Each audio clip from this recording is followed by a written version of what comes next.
welcome to Flappity Flap Podcasts. Hey y'all, Flappity Flappers. Oh, what do we call our listeners? Flappers? Flappers? Like a flapper girl? Yeah, isn't that a name for a thing? Sure. Flappity Dappers? Dappity Flappers? Any and all of the above. Perfect. So, should we just jump right into it, or should we have some, informal banter, catching up? You could talk about how you fell earlier, if you were comfortable. Yeah, I'm comfortable. I fell. I nearly ate cement. What is that out there? It's... Yeah, cement. So I was peeing the pooch in our little gated, fenced dog yard. Mm-hmm. And, he takes a minute sometimes when he's doing his dumps and it's rainy and cold.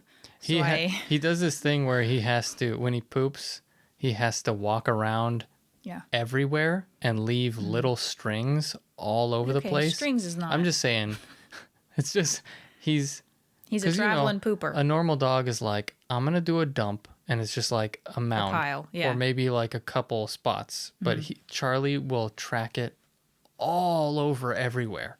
Yeah. So, Sorry, I got an itchy arm. So he was out there pooping. And then... So when I see that he's dumping, I hightail it back inside to be warm until he's done. And then when I could tell he was done, I jogged back out there to shut the gate because I don't want the neighbor dog or other animals going in there, leaving their dumps, because I just want to clean up one set of dumps. And then I jogged back inside, confident in my stride, fitness and my ability to jog, 10, 15 feet back to the house. Was it a jog? It just looked like a walk.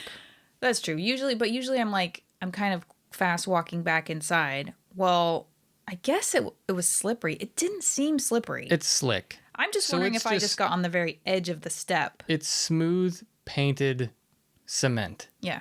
And I have slipped and almost face planted on that before as well. Oh, going up or down? Going up, but down, but on the sloped part, not on this. Yeah. Not. So you want to tell them? Sure. I mean, I slipped. The camera caught it, which is great, because watching it back was like a fail video, except it was me. Mm-hmm. So, but it was kind of cool because as it happened, it felt fast. Like I could not comprehend what was happening, but it also felt slow. Mm-hmm. Like I told Brandon, I said, I had time to think about, whoa, good thing I have time to put my hands out in front of me and brace and kind of turn my head to the side so I didn't just face down. Like I remembered all that. Mm-hmm. And then... Well, luckily you and most humans have an instinct to put their hands out in front of them. Not use your face as the buffer for the rest of your body. Mm-hmm. Which is a thing that drunk people and actually I think meth heads and people that, use inhalants and stuff don't have. They lose that ability and they use their face to land on. Yeah. But yeah, and I had no idea what was going on. Yeah. And then you showed me the video and you nearly face planted on some cement steps, which would have been devastating. You would have probably lost teeth or had your nose broken. It would have been fucking awful. And I had all that going through my head. Somehow it happened very quickly because I could not understand what led to it. I didn't even remember if I had missed the step or slipped. I just knew it was happening fast, but also very slow. And I had time to think. And it's just weird how You're what happens Spider-Man. with time. Yeah. You are Spider-Man. Basically. It did shake me though, because I felt like, wow, I can't trust stuff. I can't trust my body. I can't trust my step. I walk that path a bazillion times. I walk it at least 4 or 5 times a day, just peeing the dog. Yeah. And it just it's like a life flashes before your eyes, but fitness and health and intact faceness flashes before your eyes because you kind of go, shit, man, that could have been really bad. Yeah. And you just like feel your vulnerability. And then you kind of go, am I getting older? Because I'm 41. Like, is that part of it? I think I had a little bit of that. So, and I think I was kind of in shock or adrenalized. And then I watched it on the video and I laughed really fucking hard. And then I'm crying with laughter, and then it became crying. Like, I'll be honest. And it was like a thin line between, it was a bit of hysteria, because like, what the fuck just happened? And I've fallen before, but like, but watching it, let me just see if I can.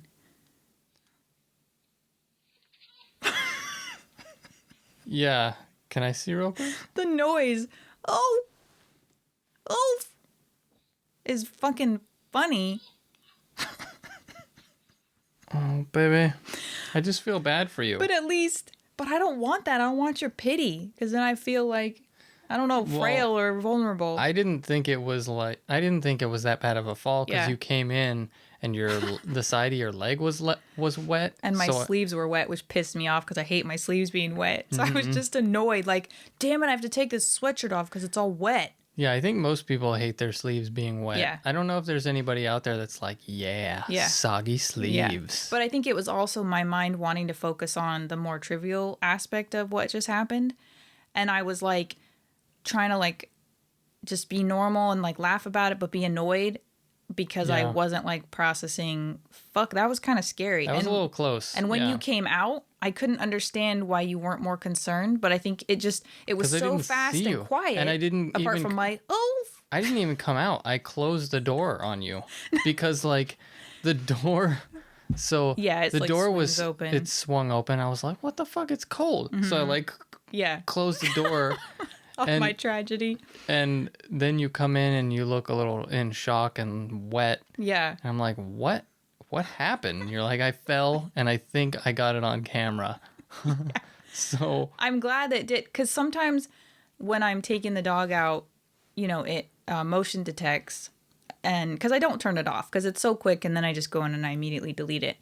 But if it's too quick after that segment that it caught, it won't always catch it again. Yeah. So there's like a little lag time or whatever. Timeout or something. So I was glad that it caught it, because I just wanted to be like, did I slip? I wanted to know. Did I slip, or did I just go? I was so fast, because I had also just had a nap and I was kind of rushing to feed the dog and then pee him before I had a family Zoom call. So I only had like 10, 15 minutes left. So I was definitely rushing, but also like nap brain. And which is normally nice brain, but not good for coordination, apparently. I don't think it's coordination. You just it's really slick, and the way you were stepping is you put your foot down, and you were using your leg to pull yourself forward up on the step, but it gave you no grip at all. So your foot it landed on the step, and it just slipped right off, and you fell forward. I think I was also less mindful. I think that was my thing with the nap, is maybe I would have been a little more like mindful. It's rainy, like it's slippery, you dope. Yeah, but that's how it happens. I mean, there are people that live in the snow and deal with ice every day, but at the same time they're like, weep, weep, weep, weep, weep. I couldn't. Yeah. The slipping everywhere all the time. True. But I think because that specific spot isn't normally slippery, like moss or mildew or mold isn't growing there, unlike the little spot that you slipped on where there's like there isn't any moss or anything on the spot I slipped on. But it's just also smooth. But it's sloped. But like that step it's just a flat step. And when I stepped on it just a minute ago, when I let him out again, I was very careful, and I was like, it's perfectly like 90-degree flat, like. It happens. Yeah. Think of the time I fell up the stairs and you were laughing at me nonstop. You kept laughing at me. That's why I'm glad that this got caught, because I'll send it to you and you can watch it again, knowing that I'm okay. And then watching it, I realized that I didn't just laugh at you because it was you and I'm a shit girlfriend. But watching that, I laughed. I mean, I'm laughing. But then you cried. But I'm not doing it again. I cried because it like my adrenaline was stressful. up, and it was like that thin line between it's hysteria, which can be funny or tears, you know. And I just like I didn't know how to process it. It scared me. I fucking fully fell, and I almost broke my face. Yeah. And those then those cement stairs were very close to your face. They were. And then I didn't realize, because I think I was a little bit in shock or having adrenaline, like I didn't realize what parts of my body were hurt. Like clearly my shin was because it was wet, but then like my fingers, my index fingers were like kind of bruising, like they were feeling it because I had braced and they had probably shoved up against the next step, you know. So it was like once that release happened of laughing, then it like let everything out. But now when I go back and watch it, I'm fucking cracking up because I know I'm going to be okay watching it in the past, and it's fucking funny. And my little noise, oof. Oh. I wish you would laugh because it would make me feel better about the tripping up the stairs and my inability to ask you how you were without just cracking up every time. I wish you would laugh at this. I think I can't because you cried. Because you're oh. I think we can stop mentioning it. We can stop emphasizing the crying because now I wish I kind of hadn't. I'm not emphasizing it. I'm sorry. I'm a tough girl. Yeah, it just came out. It was just like laughing really hard I'm and not then like judging what the you. hell? I'm saying that's why it's hard for me to laugh about it. I think if you had only been laughing, I would be able to laugh about it. Damn it. I'm sorry. But I give you full permission to. That's gone. It's hard to laugh at someone when they're crying. Well, but I'm not crying now. I know. And I won't ever cry again about this, I'm sure. So you can laugh. It's fine. You laugh. It's fine. Let's do it. Then we'll be. I can't. Excuse me. All right, cool. Beautiful. That's 10 minutes of that. So that was be 10 careful. minutes? Holy shit. So what's be up? careful. Watch your step. Don't take things for granted because, you know, face breaking rehabilitation is probably not fast. Step firmly. Get some freaking welcome mats. I think that's what we should do. Yeah. If you're in a slippy area. Yeah. Because shit, you can F yourself up. Yeah. My grandma actually recently had a little fall, and I think she broke her hip. Oh, yeah. Oh, that's but right. luckily it was like a clean break, I guess, and she was in and out of the hospital in a day. Yeah. The older you get, though, it's just scary. I mean, that's what I start to think about is also I'm only from 41, but staying indoors. Yeah. The amount of staying indoors we've been doing, partially because it's cold. Yeah. Also because of and you said the word. lack of sorry. It's okay, I'll bleep it. Lack of vitamin D. Yeah. It makes your bones brittle. We drink a fair amount of milk though, and we've been exercising more. But you need sun. I know. Milk doesn't have vitamin D.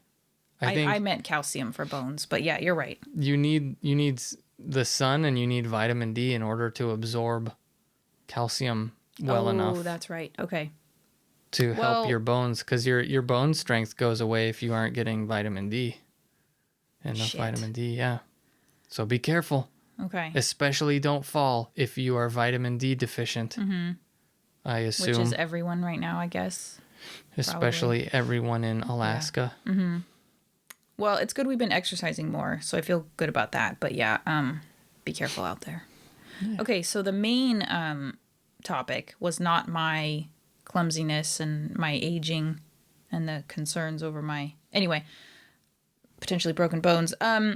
I was just looking for interesting things to talk about, as I do for this podcast. So what you got?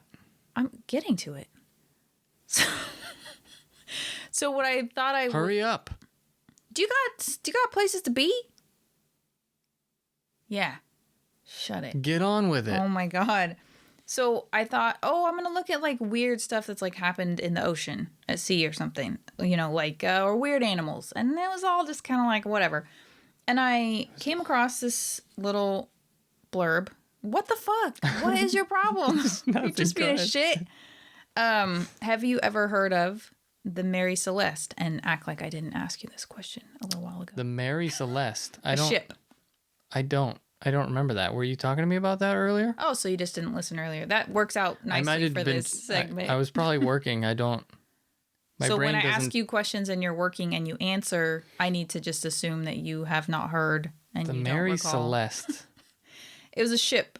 So it's the mystery or whatever. Yeah, the mystery of the Mary Celeste. It's a ship that was found.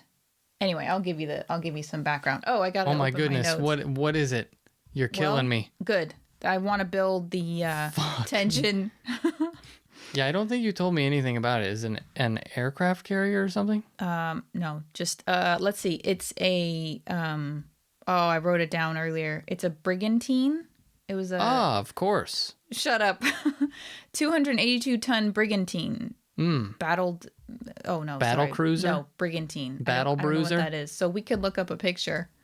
Looking up a picture. Brigantine. Brigantine. Let's see what it looks like. It is a strange word. It's an old ass ship. It feels like a familiar word, but A brigantine is a 2-masted sailing vessel with a fully square-rigged foremast and at least 2 sails on the main mast. It looks like that clears it up for me. An old sailing ship. Yeah. This is like the typical 18 something or others. 1870s. Okay. So the ship was found empty, no crew. Oh yeah, I was paying attention. I just didn't remember the name. I didn't remember the name of the ship. Okay. So the ship left New York, November 7th, 1872, New York City, and it was bound for Genoa, Italy. Is that how you say it? I had to look it up and then I forgot already. It only had 10 people on board. There was Captain Benjamin Spooner Briggs. I love that. I don't know why. Spooner? I don't get it. Because he spoons with his mates? It's just with his wife, who's also his cousin. Oh. It was okay back then. It was acceptable in the 1870s. Am I going to have to fuck? Anyway. Have to what? Are you going to have to fuck? Am I going to have to fuck? I won't. Anyway. So he had his wife / cousin, Sarah. She sounds like a lovely gal. And their 2-year-old daughter, Sophia. They left their son, who was 7, behind so he could continue his schooling. So he lived with his grandma, and that saved his life. So, yeah. So the ship was found by another crew that had left 8 days after from New York City. And the crew, I don't know how to say this, the De Gratia. I'm going to have to, maybe I'll just call it the DG. Call it the DG. Will you remember that? No. They allegedly found the ship empty, and it had, but it was above water. It wasn't sunk. It was above water. Okay. It was in good condition. So here's the information, the key information I wrote about the ship. It was seaworthy. The only lifeboat was missing. The ship's charts had been tossed around, but they were still there. Like there was a fight or something. Or like what I read from it is that a quarrel. Were reviewing the charts in a hurry to figure out what to do, but I don't know. The crewmen's belongings were all still in their quarters, except for 2 crewmen, German crewmen, which is why they were under suspicion later. But what happened is those 2 German crewmen had actually lost their belongings in another wreck. So, obviously we know this about seafaring, but it's fucking dangerous. So these guys survived, but they lost all their shit, went on another voyage, didn't have any shit, so there was nothing left for people to find. So all the crewmen's stuff was still there. All the crew was gone, no signs of life or death. No bodies. Nothing. One of the 2 pumps, what do they call it? Bilge pump? The pumps that pump water out of the hull or whatever, were one of the 2 pumps was disassembled. So they had been working on it. And these were hand pumps, I assume. Or some sort of hand crankable pumps. I don't know how pumps work. If it's in the 1800s. And they were able to take it apart without machinery. Did they have steam engines and shit in that time? That's a question I'm not qualified to answer. It doesn't really matter. Go on. Anyway, so that kind of helped in some of the investigation, but there was 3.5 feet of water sloshing around in the ship's hull or bottom. 1,701 barrels of industrial alcohol, largely intact, non-drinkable, non-potable. So it was industrial alcohol. used for, I forget what, but medical industrial. purpose. Oh my gosh. I think more purposes? like industrial usage. I read about it earlier. What it was, this type was specifically for, but it was specifically not drinking alcohol. There were 9 empty barrels, but those empty barrels were made of red oak, which is more porous, which is more likely to leak. So it's possible that those 9 barrels just leaked, and that will be important possibly later. And there was a 6-month supply of food and water left. So they weren't running out of food and water. So weird. The last log entry was 5 a.m., although I saw another report that I think said like 8 a.m. on November 25th. So that's when they speculate that whatever happened. Either there was an incident, there was a mutiny, or they just left in an orderly fashion, which is kind of what it looks like. It's weird to find no one on board. Can one person, what would you say, pilot? Can one person steer and run a ship, a full-on ship like that? That I don't know. Because that might be why it was completely abandoned. If there was only 1 or 2 people left, like, what are we supposed to do? We can't man this ship. But there's we need no more bodies. People. Yeah. And the 1 lifeboat is missing. The crew of the DG found the ship and sailed it 800 miles to Gibraltar to attend a hearing so they could attempt to recover the salvage, because they found it and there was no one else, and they took the journey and went to the effort and were exhausted because I think the crew of the DG, because I'm not going to try to say the name, I think there was only like 8 of them. So they had to split that crew. Oh, man. To 4. So 4 people were able to man the Mary Celeste, and 4 had to then man the DG. Holy crap. And so it was perfectly seaworthy. They sailed it 800 miles to Gibraltar. Oh. But they had enough food. They had enough food. Well, and they were able to binge. They had. Mm-hmm. They were fat and happy. So Captain Briggs, you can't really question, there was definitely speculation that he had engaged in some sort of fraud, but he was a reputable and experienced man in shipping circles. He had a family. He left his son behind. Like they said, if he had intended on disappearing permanently, he wouldn't have left his 7-year-old son behind. So he had his wife and his 2-year-old daughter. So no one questioned that he would do something irrational, hasty, or unsavory. Yeah. The log indicated that on November 25th, they were 6 miles from the Azores, or so they thought. But the DG crew found the ship 400 miles from the islands. Now, it was later determined, I think even by more modern investigators, that it could have sailed itself unmanned by, with winds and everything, 400 or so miles off. Oh, so its sails were out or something? They were like half out. And that's, yeah. So they said it could have drifted or sailed itself that far off until it was found. It wasn't found by the DG until December 5th. So one of the investigators said that was possible. The other thing is that their chronometer was possibly, or it was confirmed to be broken or inaccurate. I don't know what that is. The chronometer, I looked it up earlier and then I forgot, but I think it somehow tells them where they are. So they were actually much further away from the Azores than they thought. They thought they were 6 miles, which might have been why they departed the ship, thinking they were very close to land, and then were like 100 miles further away and stuck. But for all of them to do that? That's weird. Well, it's the captains. They have one chronometer. Yeah, but normally you would want to sail close to land to keep your ship. You wouldn't just abandon your ship if you thought you were close to land, especially if you have supplies to get you to that point. Yeah. Like okay. It would make sense if it was a desperate attempt, like, okay, we're going to starve or... Well, that's okay. So... Did they have water? They had water, but here's the thing. So, they were potentially actually 100 miles west of where they thought they were. That's pretty far off. So they might have thought they were closer and then departed thinking they can row or whatever to land. Can you imagine rowing 100 miles? Right. So the sad thing is, if that's the case, and if they departed their own, they were just like marooned or whatever, out exposed. Yeah. Starving dying of exposure, eating each other. Who the fuck knows? Oh. Yeah.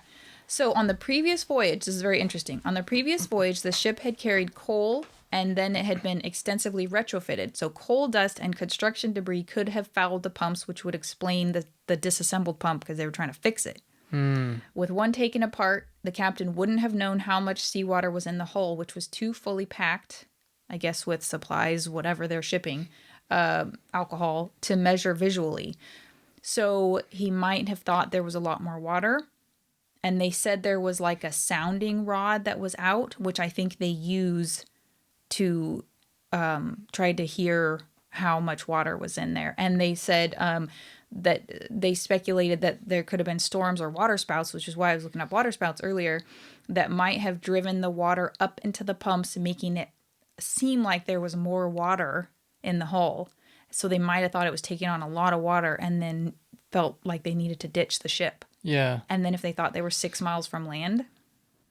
That's crazy. I have, my dad has told me, I don't remember where he figured it out from or where he found it out from or heard this from, but if you're on a ship or some sort of, water vessel and it sinks, it can like pull you under with it if you're on it. Because of like the... I don't know how it works. Maybe the vacuum of... Yeah, there's like a weird vacuum that works and it like will pull you under on it. Horrible. He probably found it out from like, the Discovery Channel or something, but that is terrifying. It is terrifying. So that's enough to like jump ship a little early. Yeah. Yeah, I mean, I think they would know, but like, so when I'm watching like Outlander, for example, obviously, I don't know. It doesn't look like a huge, right now they're, I don't know if they're going to the West Indies or whatever. It's like season 3 and they're on this ship. There's way more than 10 people on the ship. There's like a bunch of crew considering the size of the ship. So that might not be accurate, but I'm not picturing 7 crew members. So I guess I don't know what my point is except that. Well, there are different sized ships. Yeah. I mean, this ship could have been pretty small and manageable. Yeah. Whereas, I don't know. I think there are greatly varying sizes of ships. It just seems like a small crew.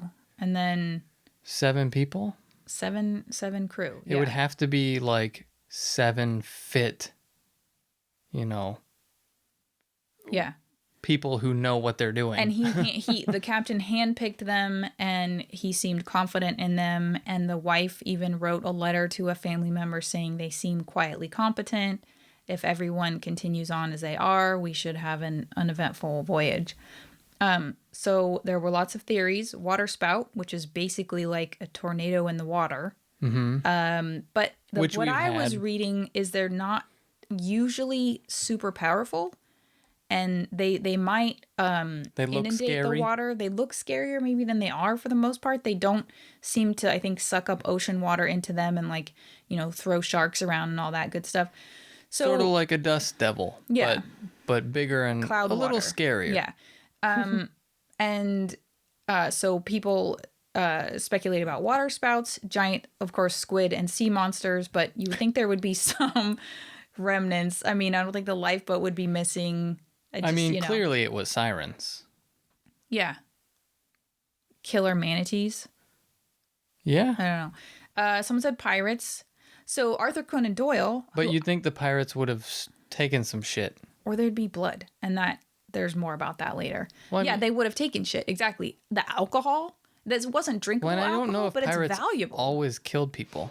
Right. I mean, they're, I think you'd have some evidence. You'd have evidence of violence. Wasn't the captain's quarters or whatever a mess? A little bit. They said the charts were tossed around, but they did have heavy weather. They had gone through heavy weather. So some of the investigators said the ship was a bit in disarray in terms of like the state of the sails and some of the other equipment. I don't really know all the hadn't it been sailing on its own for a while? So I could see that happening if it's like you said, hitting some storms and if they're not furling and unfurling or doing whatever like at night or when there's no wind or wind. Like how long was it crewless? So let's see. They left on November 7th. It looks like they abandoned or whatever happened on November 25th. And then it was found on December... Fuck. Where was it? December 5th? I think it was December 5th. I mean, that so what is that, be, like 10 days? That's not that long. Yeah. I wouldn't think the sails and stuff would be messed up from that short amount of time. But I imagine if you have a crew and, like, depending on the wind or storms, you adjust the sails and all the other parts. Yeah, that's true. To mitigate damage. Because otherwise you have things swinging into other things, right? Exactly. So I don't know how ships work. No, yeah. But you can kind of imagine that, like, there's things you do to try to preserve the parts of the ship that you need to work for a long time. Yeah. So Arthur Conan Doyle, who created and wrote, Sherlock Holmes, is one of my heroes. I didn't realize he was a physician. So he was working as a ship surgeon, heard about this story, and like 12 years later, so 1884, he wrote a short story. So this is just one of the theories, but like he clearly just wrote as a fiction. But it kind of reinvigorated the interest in the story. And also some people speculated that some of it was true, but it wasn't. But he wrote a story about a mutinous sailor who was played by Bela Lugosi in the film version in 1935. And it just keep the mystery in the public eye. But I think there was investigation. They didn't, they determined that probably wasn't the case because there was no evidence of foul play. There's no evidence of violence.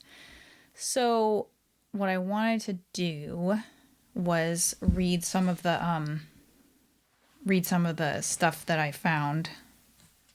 Sorry, I don't really want to be like sifting through papers, but there's just some really cool stuff.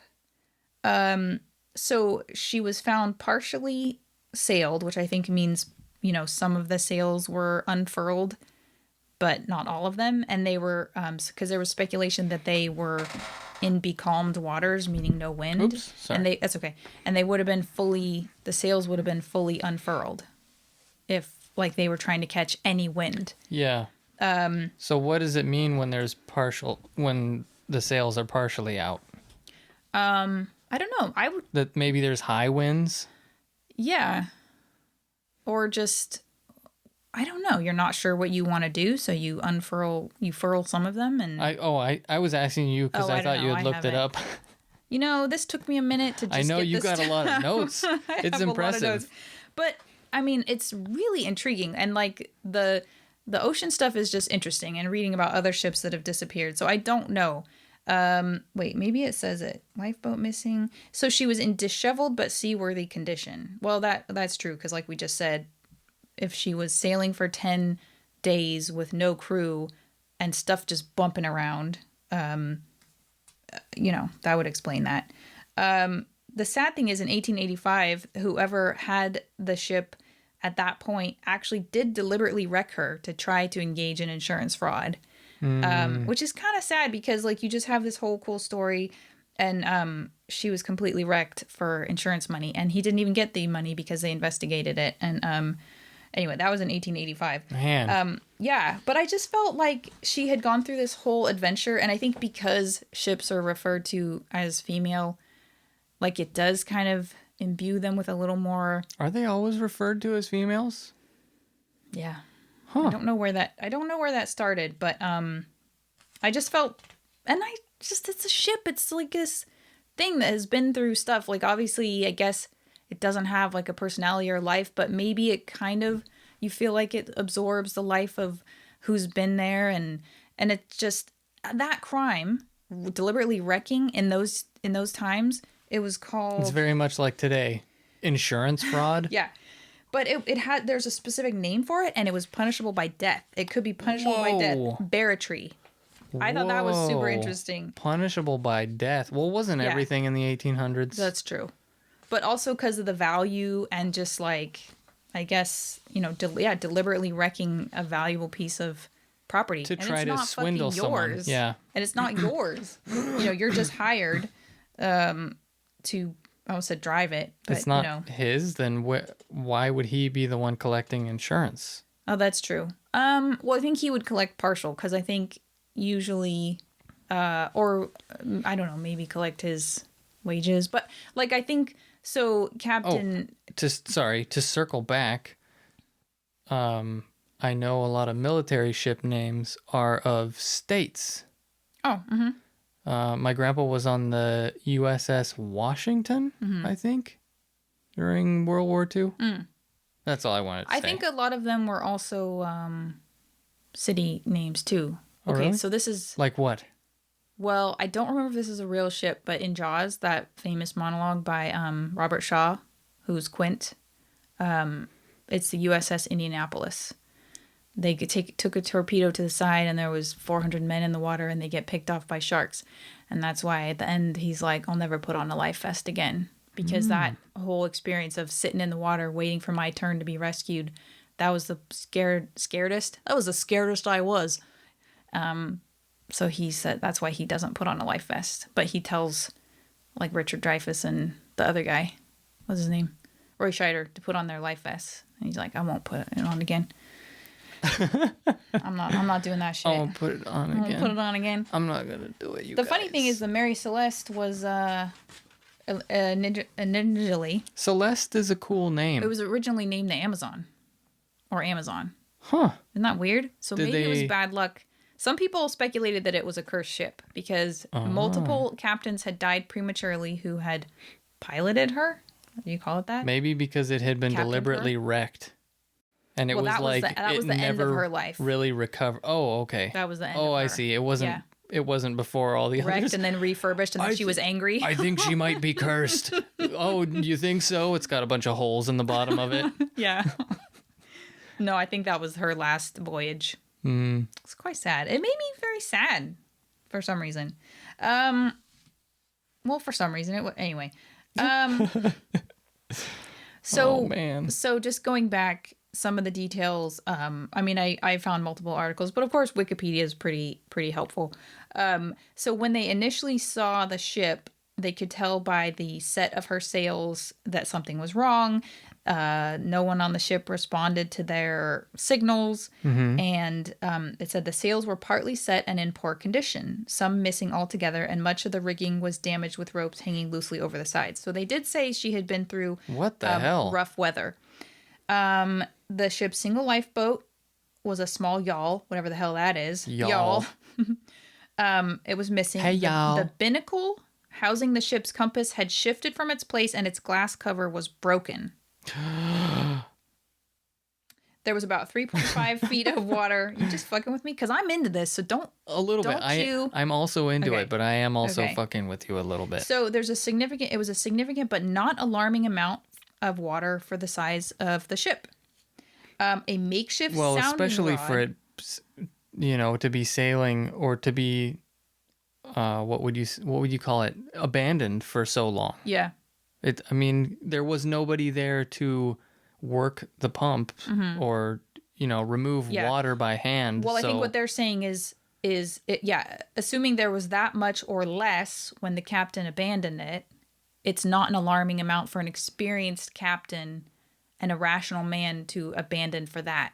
But because he wasn't able to make a visual assessment because of how packed the ship was and because one of the pumps was disassembled, and it says a makeshift sounding rod, a device for measuring the amount of water in the hold, was found abandoned on the deck. Not a thing that's used for sticking inside of a man's pee hole.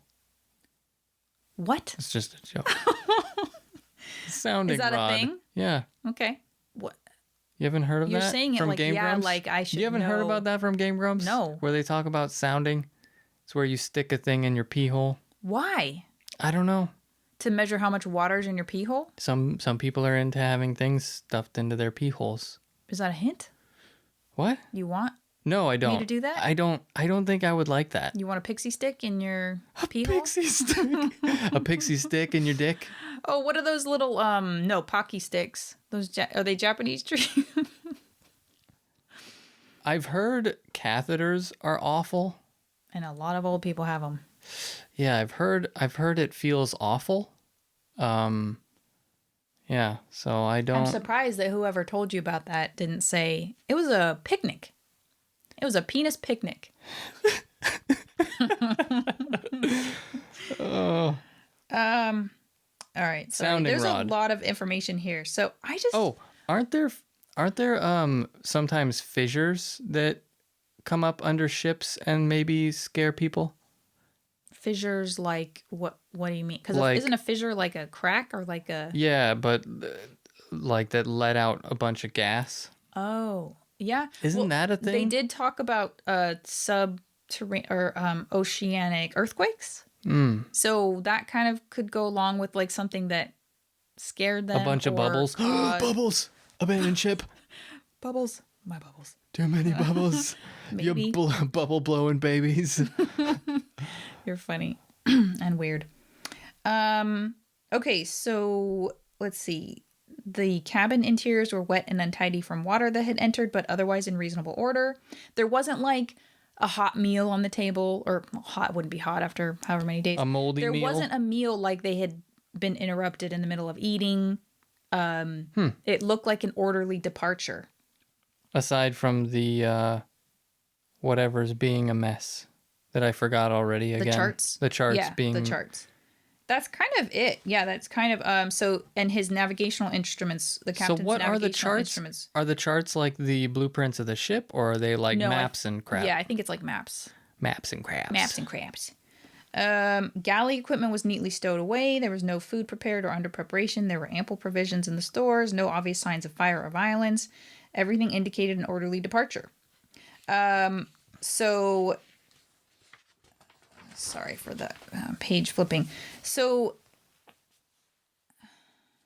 It's fine. It's a little bit of ASMR. Yeah, totally. So the captain who found it and his crew, they brought it in. They were fucking exhausted because they had to split the crew to bring the other ship in. So lovely. So they went and they had this hearing or trial or whatever. I think it was a hearing to try to get the salvage value of the ship. And then whatever investors also owned, because the Captain Briggs, who disappeared, also had some investment in the ship. So he was never seen again. Never seen again. Never seen And it. they said if he had engaged in fraud, why would he leave his 7-year-old son? You know, it just was contrary to his character. And if you were engaging in fraud, you would collect on said thing. You wouldn't just vanish. I think they were, one of the theories, I'm sure, was that he was in cahoots and that these other people who were collecting were possibly collecting on his behalf as well. But what they also thought, okay, so the hearings were presided over by Sir James Cochrane, the Chief Justice of Gibraltar, which I have been to Gibraltar, and they literally speak Spanglish there. Where is that? Gibraltar is the southernmost tip of Spain. Oh. Am I? Yeah. And Is that the place where they speak the Lispy Spanish? They pretty much speak the Lispy Spanish in a lot of Spain. Oh. But in Gibraltar, because it's English owned, I believe still, unless that has changed. So I was there in 2001 and it was English owned, but it's on Spain. It's on the land of Spain. So they speak Spanglish. So we had a taxi driver. England just having to take over everything. And this taxi driver was talking to another guy, and we were like, "What language are you?" My dumb friend said it. She wasn't dumb, but she was asking an obvious question because we already knew. And she's like, "Oh, it's like," but I don't think the lady called it Spanglish. I think it was like the language of Gibraltar. I don't know, Gibraltarese, but it's like Spanglish. Yeah. Anyway, can you give us an example? No, I cannot. Of what it sounds like? And I will not. I will not lower myself. I'm just kidding. It's a bona fide, valid, beautiful language. So the Chief Justice of Gibraltar, and the hearing was conducted by Frederick Sully Flood, the Attorney General of Gibraltar, who becomes the villain of the tale. Let me tell you. A quote by a historian says his arrogance and pomposity were inversely proportional to his IQ. So part of me thought maybe they meant he was really smart, and so he really wasn't arrogant or So he's pompous. a very stupid, pompous, evil man. The sort of man who, once he had made up his mind about something, couldn't be shifted, which is not what you want when you're trying to seek the truth and justice. So he sounds like a dick. And what was he again? He was basically presiding over the hearing. He was the Attorney General of Gibraltar. So he and this Cochrane guy. Anyway, yeah, exactly. So the testimonies, according to him, the testimonies of the first mate and the second mate were enough to convince him that there was foul play and that alcohol was at the bottom of it, disregarding the fact that the alcohol on the ship was not potable, not drinkable. Like they put, I read very briefly. He probably didn't know what potable meant. Or inedible. Or once he made up his mind that they were fighting over alcohol because they must be lowly sailors and that's all they care about and they're not capable of rational thought or action, so he was just a pompous fuck. So I read they put poisonous additives to make this alcohol smell and taste bad and poison you so that it will put people off of drinking it. So it was not drinkable. Wait, really? Mm-hmm. Excuse me. I thought it was just a product of... Because why would you waste I think you can resources it's ethanol. on that? I think it's basically still ethanol. You can get drunk off of it, but it's really bad for you. And also they don't want sailors drinking it when it's being used and sold for industrial purposes. Oh my goodness. Yeah. So he ignored that. Anyway, so they engaged in an investigation. They had a diver who noted that there were cuts on the side of the bow. I always say that word wrong. Bow.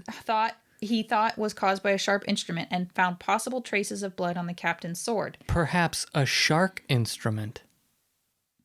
A shark instrument or a sharp instrument? A shark instrument. I don't get it. It's just a dumb joke. I don't get it though. It was underneath the ship, right? The bow? No, I think he was a diver, like he dove. It was just a bad joke. Let's just move on. Let's see. So somebody, initially they said the cuts on the bow had been caused deliberately, even though later they said they were caused by storms and other hitting things? Yeah, exactly. They also discovered stains on one of the ship's rails that might have been blood, together with a deep mark possibly caused by an axe. But they were clearly looking for evidence to substantiate theories they already had and findings they had already made in their head. That's what it sounds like to me. Really sorry. Not having looked at any of the historical documents myself. Because do the rest of the podcast in that voice. Let's see. Significant setbacks were... no, I was joking. Were made when scientific analysis... Okay, take it easy. Take it easy. I just gave myself the hiccups too. Significant setbacks were made when it was found that the substance was not blood on the sword and elsewhere on the ship was not blood. What was it? Oil? They don't fucking know. Tar? And the marks on the bow were not man-made. So fucking idiots saying shit, which then is out there in the record. Mm-hmm. And then, but I think like the tide of public opinion was already suspicious and against these guys. The guys who made the salvage. So, oh man, yeah, it kind of sucks. So so basically he pinned it on the salvage guys that they basically stole the ship and killed them. Who knows? He might have been in cahoots with the insurers, because if he gives less to the people who are making the claim, and we all know how insurance companies are. I mean, I work for them. Some fucking people are such pieces of shit. Yeah, it's all about the money. Follow the money. You just wish you could go back in time and strangle them. Yeah. Just give them a good strangling. Yeah. Just go dig them up and strangle their skeletons and just like give them a few smacks. Yeah. Give them some dusty smacks. Just go pull their skull up out of the ground and fart on it. Exactly. I was going to say, like, use it to wipe your ass. I think that's fair. Because what a fucker. So they were paid about 1/5 of the total value of the ship and cargo. 1/5. And the captain who brought in the ship wrote his wife and said, I'm just exhausted. He should have just left it. But it's what they do. That's what you get for doing the right thing. He was hoping that he would get the value and it would like make his efforts worthwhile. Towing in this or sailing in this splitting his crew. So obviously we do just have their account of it. It's true. I wonder if they did actually pirate the ship. They might have. It's possible. But the thing is, there's no evidence of it. And you do have to go by the evidence. It's fabricated evidence. And the historians and this documentarian, Anne McGregor, who did a movie, I might have even back in 2007. Maybe it's more recent. But there, you know, I didn't look at a bunch of articles, but the few I looked at seemed to be on the same page about that. Man. So this fucking guy, these fucking, you know, supposed justice official guys, probably pocketed, you know, or split with the, you know, insurance reps half of the remainder of it. Nice. You know, and then their final words on the case basically implied wrongdoing of the first mate and the second mate, or I think the captain. Anyway, I forget. And let's see, implied wrongdoing, which ensured that the captain and his crew would be under suspicion in the court of public opinion forever. That's It rough. says it was overinsured. The ship was overinsured. But you know, who knows what that means. Why would you overinsure a ship? Because if you're going to wreck it and then claim the proceeds, which is what the guy who ultimately wrecked it did. He overinsured it. But I mean, why would you overinsure it like reasonably? What yeah. Is there any reasonable reason to overinsure anything? I think if you Because I'm always, whenever anybody tells me like, you want the insurance on that? I'm always like, what's the lowest you got? Yeah. And then, even then I'm like, but then again, I guess I'm cheap. You said it, not me. But like, really though, I can't imagine that ever not being kind of a shady, like, how much can you insure this for? And can you triple it actually? Yeah. But why would you triple the ship's not even worth that much. Well, I could see maybe slightly overinsuring it, especially if you, because presumably, if you have the money? Presumably if you insure something for the exact or a reasonable amount, you're probably not going to cover everything. But if you're if you overinsure it, you're then covering any other losses maybe that aren't insured. But if you're expecting not to have anything happen to it, which I think is most people's... Well, I could see overinsuring it if you're going to go through dangerous waters, like maybe pirate-infested waters or something like that. Pirate-infested. Or through the Bermuda Triangle. Maybe, I don't know. That wouldn't make any sense because it'll be disappeared. No one can make a claim on it anyway. Mm-hmm. But yeah, the implication is that you overinsure it because you're going to go try to claim on it later, which is, like I said, what the last guy who had it did. Yeah. So another possibility they said is that maybe they tried to exit into the lifeboat because they thought something was happening to the ship. And so they went to the lifeboat as a temporary measure and then somehow got separated from the main ship. Like the lines to the main ship, got severed or weren't tied properly. Well, they said the bow was all wrecked up. The bow was all cut up. Maybe it just had cuts on it. I don't think it was wrecked. But maybe it was during whatever the hell that was. Yeah. Maybe those, whatever was making those cuts also cut whatever ropes were necessary. Yeah. Can you imagine though, like you're just going what the there fuck temporarily. Would make those cuts? Like rocks? I don't know, because we don't, it would be interesting to look at the actual document because it makes me want to go to the original, authentic documents or transcripts or whatever. A kraken? Maybe. Isn't that basically a giant squid? Basically. Okay. So let's see. Except not real. Giant squids are real. Giant squids are real, but krakens are not real. As far as we know, right? As far as we know, right. Wasn't there some giant creature that one of the articles I read on here was like how they put a tracking device on this great white shark, and it very suddenly and quickly got the device showed that it was dragged down and like possibly consumed by some larger creature. Like, dragged down, or maybe it died and then sank. But they said it was very rapid, and and they said maybe it was like what kind of whale did they say maybe it was? Sperm whale, maybe. Yeah. I think sperm whales are pretty rough. Yeah, Good knowledge. Because I was like, wasn't a blue whale? I think it was a sperm They're whale. weird. Have you ever looked at a sperm whale?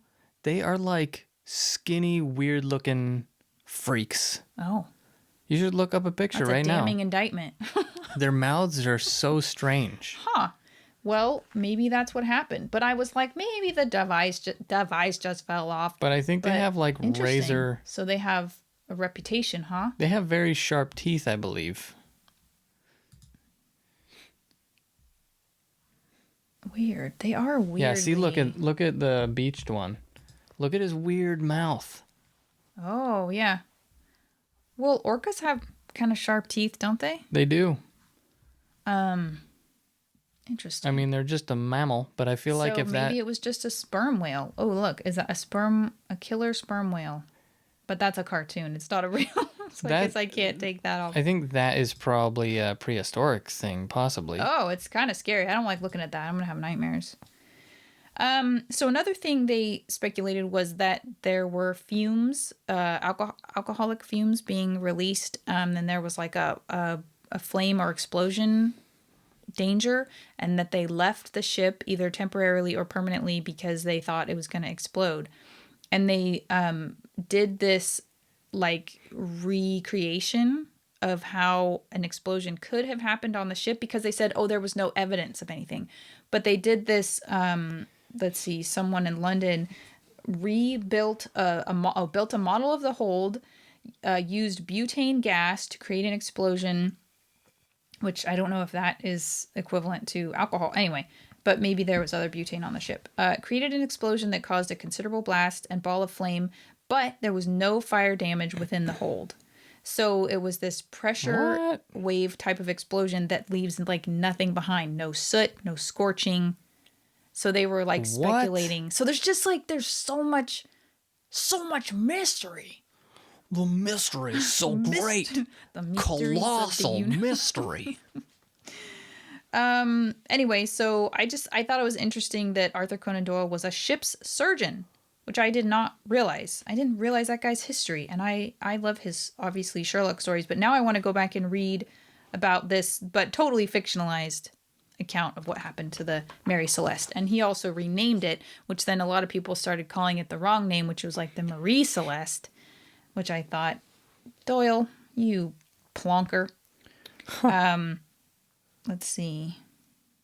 It's just sad. And then, before the guy who wrecked her for insurance money, she was sitting rotting on wharves where nobody wanted her. And I'm just sad for her, unless she is evil and killing people. That seems plausible. Mm-hmm. The guy who tried to wreck her for insurance money, they found out his plan, and they allowed him to go free, but he didn't get any money. He died 3 months later in poverty. One of his co-defendants went mad, and another killed himself. Someone observed that the court of man could not punish these men. The curse that had deviled the ship since her first skipper, Robert McClellan, had died on her maiden voyage could reach beyond the vessel's watery grave and exact its own terrible retribution. So, yeah, they're saying she's cursed. Anyway, there's just a lot of... There was some other stuff that I maybe wanted to read about. Oh, just cool references. So, Doctor Who, I don't know which... Oh, okay, 1965, so it's a really old one. In the episode Flight Through Eternity, the Doctor's time machine, the TARDIS, materializes on the Mary Celeste. The pursuing Daleks, the robots that say exterminate, also materialize in their own time machine, causing the terrified crew of the Mary Celeste to throw themselves into the sea. Both time machines then dematerialize, leaving the ship deserted. So that's their theory. I just thought that was kind of a cool... Their theory or just the show? Really. Just a way they explained that the Mary Celeste was deserted. In the show, yes. Doctor Who, right. Yeah. So it all tied it together very nicely. Yeah, pump congestion. I don't know. Let's see. Filmmakers, I think, with the Smithsonian postulated that the chronometer was faulty. Because the captain was trying to get to Santa Maria, which I think is one of the islands of the Azores. But meaning that Briggs might have ordered abandonment thinking they were close to Santa Maria when they were 120 miles farther west. Holy shit. At Spencer's Island, Mary Celeste and her lost crew are commemorated by a monument at the site of the ship's construction and by a memorial outdoor cinema built in the shape of the vessel's hull. I don't know. I was so taken with this story, and I really hope they find out. Wouldn't it suck if I had done not complete research and they actually had figured out what happened and I just hadn't come across it? But this is... I don't think I did go to Wikipedia and they didn't... Wikipedia is pretty good about updating. And I think this woman who did the documentary hadn't found anything. Like, she ruled out stuff. Like, when I was reading it, I was like, oh, cool. Like, she dug into it. She's going to come up with a theory. But it was like, no, she just ruled out things that couldn't happen or didn't happen. And we still don't have an answer. I just think it's sad not to know what happened to the captain and his wife. Obviously the crew as well, but they left a son behind. Cold case. Yeah, exactly. Cold case on the high seas. Chun chun. Are you doing is that your But you have to make it like a sea shanty. No. Oh, you don't want to... You try. Oh, no. You do it. So you do it. We'll just talk about sea shanty so we can tag this episode with sea shanty and then we'll get a bunch of views. Oh my But gosh. people will be pissed off and they'll leave down votes. Why is that a thing now? I would have thought that would have been a thing back in the days of flogging Molly and what is that? Mumford and Sons popularity. Oh, okay. That kind of... It's the sea shanty genre? It's so weird for it to be like a growing fad now. You just never know what's going to set... I mean, who knew that the fucking Bernie meme would be so... I mean, he's just a little miserable, cold-looking man on a cold, windy day. The internet is just an anomaly. It's a fickle thing. What the fuck is going to happen? Who knows? He's just sitting there. He wasn't calling any attention to himself. He wasn't acting weird. He was just sitting there with his mittens. And yet he became the most memed thing of the day, of the week, even. Yeah. Probably of the month. The internet it makes no sense. I think it was just a giddy day for a lot of people. And then they took a guy that they really love and they made a little fun of him. Well, and then he did something cool with it. Yeah, he did. What But, did he do again? He put it on a sweatshirt or put it on merch, sold out multiple times, and then gave it to Meals on Wheels. That's so cool. It is cool. So I think because you have all these high-profile people dressed to the nines, looking like, $1 million, and he's just in there with his gloves that I think, I don't know if it was a joke or real, that somebody had made him, and his surgical mask that's not color coordinated. Like you have, Jill Biden especially, and Kamala,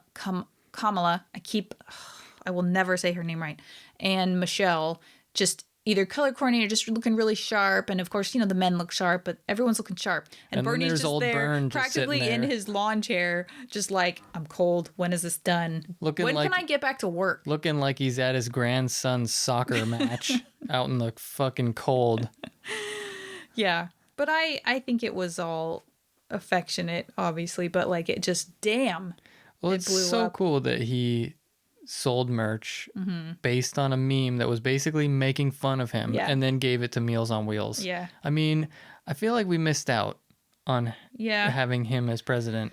If we could have had him in place of Trump, which I know he didn't run against Trump, right? No, he was running in the primaries, but he did not get the Democratic nomination. But I mean, instead we got a guy who steals from charity. Right. That is instead of a guy but that is a split in this country. It's like people said we're not ready for him. Bernie is someone who would be at home in Europe because that's how progressive they are. Well, not all of the European countries, but the really progressive ones. And that's why I think that was part of it. I think he wasn't super on board with the Democratic Party. Like my mom said, he didn't contribute or he didn't work with them, and then he wanted their nomination. I don't really know how that shit works, but also he was too,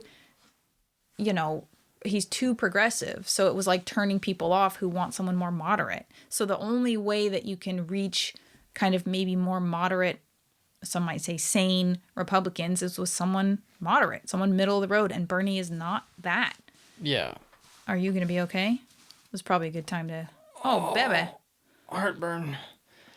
It's the curse of the Mary Celeste. It might be the curse of those 10 cookies I ate today. Yeah, we did eat a lot of cookies. Oh, my body. My body's telling me no. Anyway, so I'm going to go take care of Brandon and feed him some apple cider vinegar to Oh, no, don't do it. I will. No, don't do it. Just a teaspoon. Just a thimbleful. No. But anyway, I really love this story, and I would love to do follow-up on it if we find out more stuff, even just more theories. And anyway, any parting words apart from no from you, Mr. McDonald? No. Oh, baby. Okay. No, that was please good. like, subscribe. Sorry, what'd you say? Go ahead. Like, subscribe, hit that bell. Leave us a review, because I think we have like maybe 2 reviews, if that. Anyway, and we will catch you next week. Thanks. Are you gonna be okay?